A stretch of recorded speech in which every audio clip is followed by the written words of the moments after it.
Yeah, tough day for Nico Harrison personally, Thad, in Dallas and Fort Worth in the Metroplex. Nico Harrison was fired from his job as general manager of the Dallas Mavericks on Tuesday morning.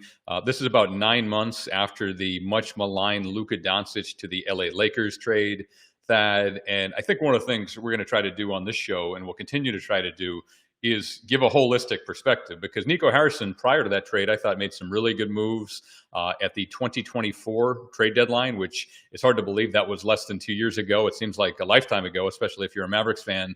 But he made two moves at the deadline in 24, acquiring Daniel Gafford from Washington and PJ Washington from Charlotte.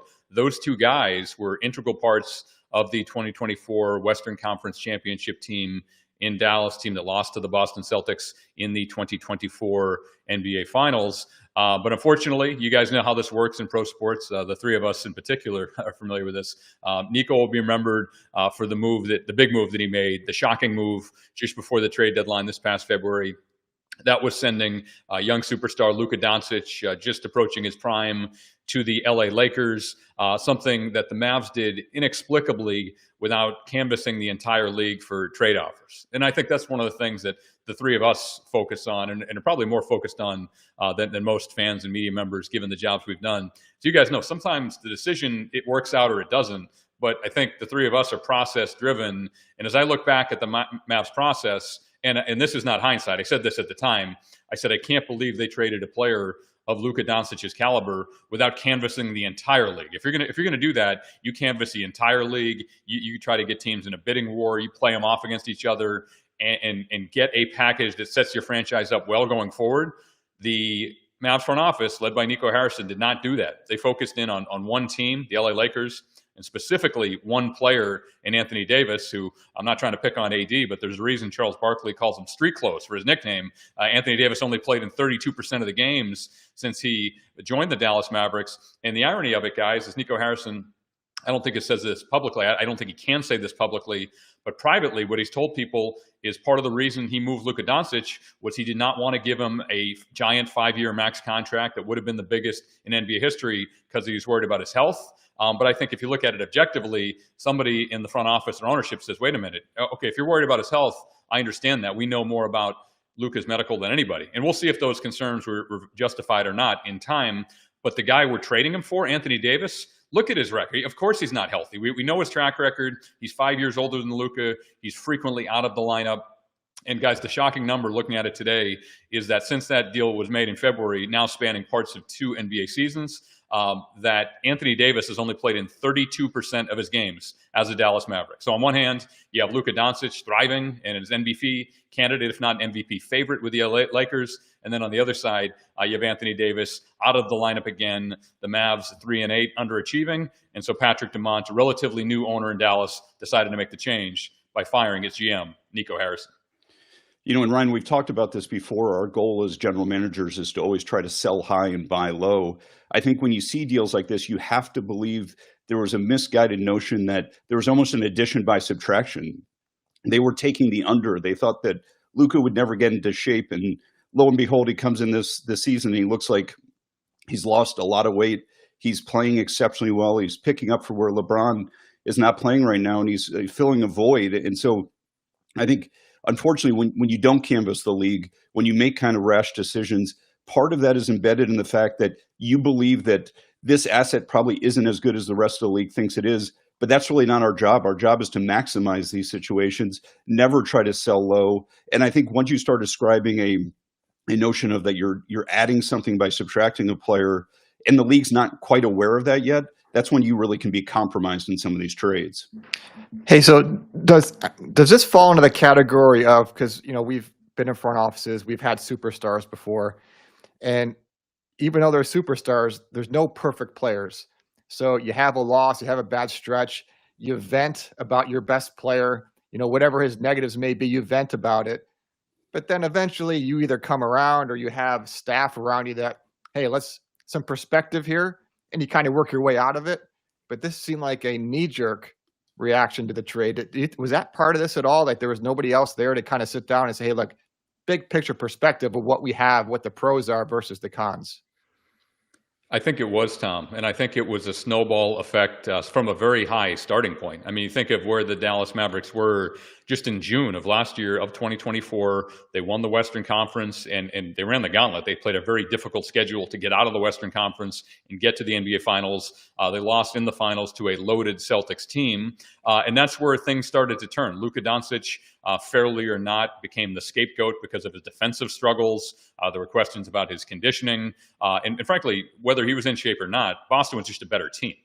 Over the course of a 7-game series in the NBA playoffs, especially the finals, the better team usually wins. We saw it last year with the OKC Thunder. The year before that, the Boston Celtics were the superior club. So to pin that on Luka Doncic, or all on Luka, that was the start of it, Tom. And then it snowballed from there, where Luka went and played for Slovenia, his national team, over the summer, and then coming back, those European off seasons for the guys who play at the highest levels of international basketball can be pretty grueling as well. So you have a very long NBA season followed by a long international season, very little rest time between the end of the European season in the summer and then the start of training camp. So Luka was kind of working his way into shape. He was taking some time off, and then he got injured. And it seems like when that injury happened, it was a reason for any Luka critics or skeptics or people who were blaming him. Keep in mind, he carried the team to the finals. He was the only reason they were there, the main reason they were there in 2024, that they were blaming him for being out of shape. And so I think that's how it started. And then there were famous, now infamous disputes about, well, he needs to travel with the team. No, he doesn't. He needs to stay in Dallas and rehab. And should it be with his guys? Because a lot of the NBA superstars have their own guys they work with versus guys who just work for the team. So all of that snowballed. And you're right. I think this is where a number of factors that, unfortunately, if you're a Mavericks fan, worked against the organization. You had a new owner in Patrick Dumont, and a very inexperienced owner who had never been part of an NBA ownership group. A lot of these guys, as you guys know, are minority owners somewhere else. They kind of get familiar with the league, and then they buy their own team. Dumont was different than that. He came in, he's from a casino magnate family. That's how he came into ownership. And then the transition from Mark Cuban as the primary governor to now in a minority owner role. Mark Cuban, huge Luka Doncic proponent, would have reportedly put his foot down and squashed this deal. He wasn't in charge anymore. And then a GM in Nico Harrison, who did not draft Luka Doncic. He had a relationship with Anthony Davis from his time at Nike. We know this. As much as guys like us hate to admit it, with certain situations, egos do become involved sometime. So Nico did not draft Luka. Again, he obviously helped build the team that led him to the finals. But for a number of reasons, I'm not going to pile on Nico Harrison, the organization. It was not the right process. And it turns out it was not the right decision. That's clearer now after 9 months of hindsight. But the process was really flawed. And, Thad, I've never seen anything like this, where it was reported a few days ago that the Mavs kind of refitted their arena and built like a special staircase for Nico Harrison to get into and out of his seat, because it got so vitriolic with the fans in Dallas that he could not go through the stands anymore. And I think the three of us are uniquely sensitive to that. Fans are passionate. We get that, and we understand the passion. But there is a line, and it seemed like when I'm watching the game last night when they lost to the Milwaukee Bucks, it's a close game, and the fans are just chanting repeatedly, "Fire Nico, fire Nico." It became a distraction. And unfortunately, nobody's bigger in the organization, player, coach, or a GM. And, Patrick Dumont just decided, I think it was best to remove the distraction, to move on from Nico. Now, what I didn't see, to be honest, a lot in his letter to the fans was a lot of self-reflection and apologies for his role in greenlighting the trade for Luka Doncic to go from Dallas to LA. But he's the owner. That's his right. And as you guys know, as executives, sometimes you just got to take the high road, keep your mouth shut, and roll with the punches. Well, the notion that the owner is with you win, lose, or draw is probably sometimes disavowed in some of these moves. One other thing I just wanted to bring up about this was, I'm looking at trade rumors this morning, and like everybody, and you see that before the actual announcement was made, 3 extremely well-regarded members of the NBA media effectively said, by 10 a.m. Central Time, this announcement will be made. And it always just sits not too well with me when you see those things, because let the executive have the conversation internally with the owner.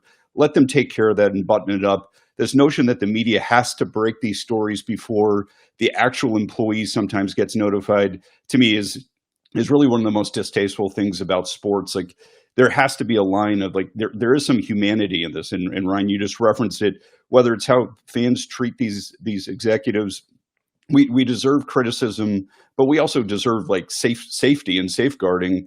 Similarly, like you should be able to have this announcement. I don't know if Nico's family situation, like you want to be able to tell your family, your kids who may be in school before it gets announced. It's always rough to me when you see the media just clambering to break these stories before they're actually communicated internally.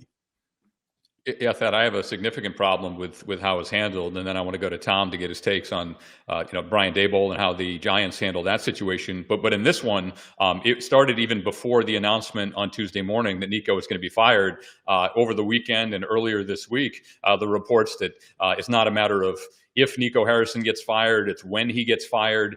And that stinks. I think the three of us will all agree on that. When you're in that position, you never want to be in that position. I don't think the three of us would ever want to put somebody in that position.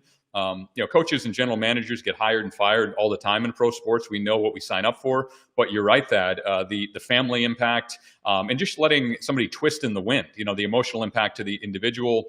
One other thing I would say too that where he'd never admit it. Nico Harrison's a really nice guy. I know him not extremely well, but I know him well enough from his time at Nike and now with the Mavericks. He had to hire private security and things like that to watch his house and his family. So at some point, Nico would never admit this, but I wonder if this is a relief, because it could not have been fun going to that arena every night, hearing the fans chant, fire you, basically, if you're Nico, the added staircase I mentioned, the security and all the negativity around it.